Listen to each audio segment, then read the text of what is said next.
Olá, seja bem-vindo a mais uma aula da Braparking, soluções inteligentes para estacionamentos.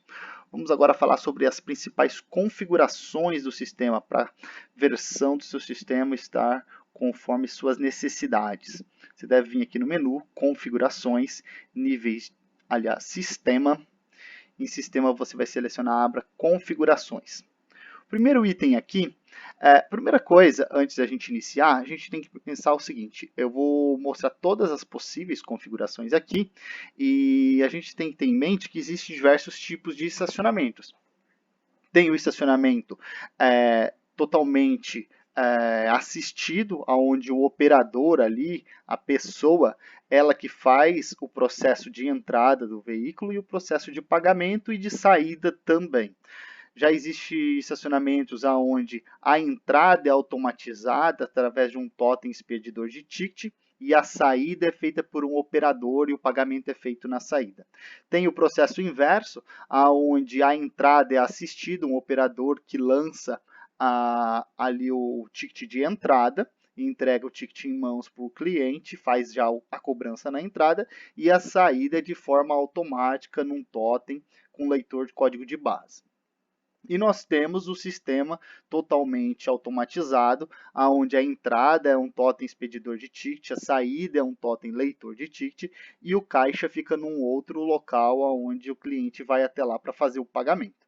Tá? Então essas configurações elas servem para todas essas possibilidades de estacionamento. Então algumas funções servem para uns, outras funções servem para outro tipo de estacionamento. Eu vou pontuando aqui para vocês o que cada um serve para cada tipo de estacionamento, ok?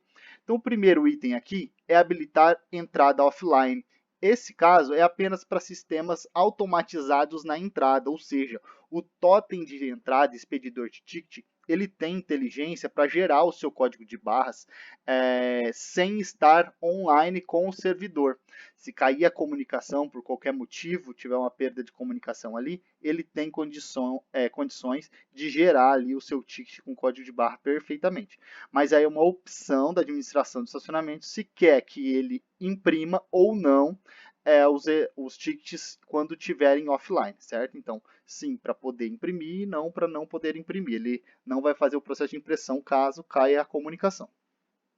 O segundo item aqui é para informar o sistema qual a quantidade de vagas que esse estacionamento possui. Por exemplo, esse modelo aqui tem 1000 vagas. Vamos mudar aqui, tem 200 vagas no estacionamento. E logo o item abaixo está ligado a esse. Se quer que bloqueia ou não a entrada de veículos quando tiver a lotação, por exemplo, das 200 vagas. Ou seja, tem o carro 201 tentando entrar, não vai permitir. O sistema por si só vai entender isso e vai fazer o bloqueio desse veículo. Quando sair um veículo, ele permite a entrada de um novo, e assim sucessivamente. Esses próximos dois itens também servem para ambas as situações, eles, tanto para o sistema totalmente assistido quanto totalmente automatizado. O primeiro dele aqui é aceitar apenas CPF e CNPJ válidos, isso para cadastro de mensalistas, credenciados e pré-pagos. Então, o sistema identifica no momento do cadastro se o CPF ou o CNPJ é válido ou não, e aí ele já nega aquele cadastro. Logo abaixo, aceitar CPF e CNPJs duplicados. O que significa isso? Se você vai permitir ou não que dentro do seu sistema tenha dois cadastros por um mesmo CPF ou dois cadastros por um mesmo CNPJ. Talvez ocorra necessidade, você pode permitir ou pode negar também essa situação. Habilitar gerenciador de acesso. Essa é uma função do nosso sistema onde você tem condições de na configuração de gerenciador de acesso, dizer, por exemplo, o João mensalista ele pode entrar só pelo equipamento X, já os credenciados podem entrar pelo equipamento Y, você tem toda uma condição de dizer por onde e em que local, em que horário que cada tipo de cliente pode acessar. Se o seu estacionamento for algo mais simples, só um pátio em comum para todo mundo, uma única entrada, uma única saída, não tem o porquê habilitar essa função. Exibir dinheiro no caixa. Isso daqui fica a critério da administração, se quer que o operador de caixa consiga ver quanto ele tem ali em valores com ele, certo? Que seria o fundo de caixa mais faturamento em dinheiro, menos as sangrias, mais as despesas. Então dá o valor ali que ele tem que ter com ele, para na hora que ele for fazer o fechamento, muitas empresas preferem que o operador de caixa não saiba quanto tem na gaveta e tenha, quanto o sistema está dizendo que ele deveria ter na gaveta, na verdade, no caixa dele, e aí ele faça isso de forma oculta e depois se faz a comparação na parte administrativa, se o valor que ele lançou, que ele tem, está batendo com o valor que o sistema aponta que ele deveria ter. A próxima função é habilitar evento no caixa. Evento é um tipo de ticket que é gerado, que pode ser vendas para eventos futuros, por exemplo, aí eu vou vender tickets para entrada no estacionamento, no show, no dia tal, de tal a tal horário. Então você tem condições de vender eventos futuros, ou se não é uma feira que vai acontecer durante os dias 22, 23 e 24, então você vai dar um ticket para esse cliente, onde ele tem livre acesso durante esse período ao estacionamento. Então, esse é um módulo que tem dentro do sistema e você pode habilitar ele ou não, caso a sua necessidade.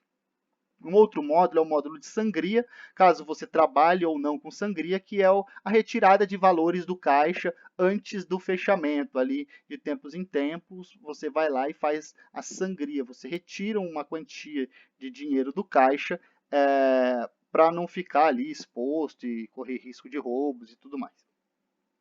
Um outro módulo é o módulo de despesas. Nós também temos um módulo de despesa, onde você pode estar lançando ali despesas do estacionamento. Talvez é um estacionamento remoto, onde você permite o seu operador de caixa comprar galão de água, comprar, enfim, suprimentos, e aí ele pode lançar também no sistema e você emitir relatórios disso. Se não for o caso, é só você não habilitar esse módulo.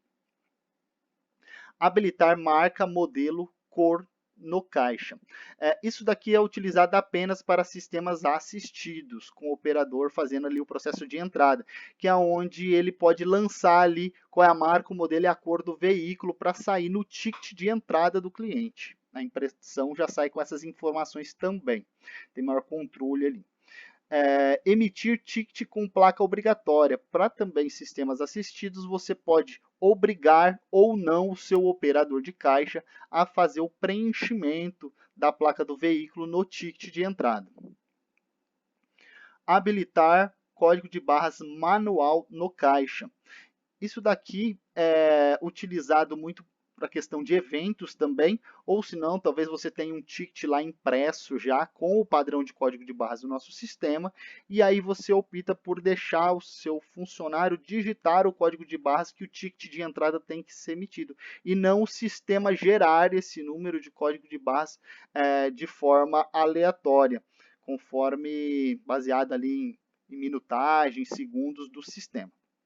Tá? Então, uma opção, se você quer permitir que o seu operador diga qual o código de barras que tem que sair no ticket. Isso é uma opção que o sistema também ele permite ali.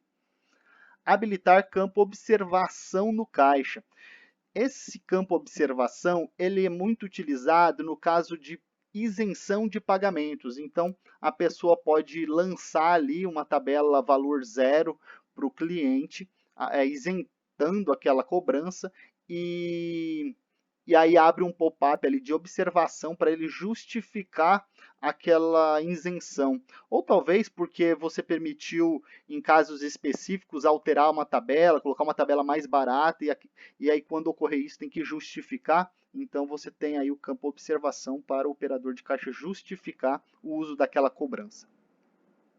A próxima aqui é habilitar saída automática por LPR, que é a leitura de placas. Então, é permitir que o próprio software faça a liberação de entradas e saídas pelo LPR. Aliás, só na saída, tá?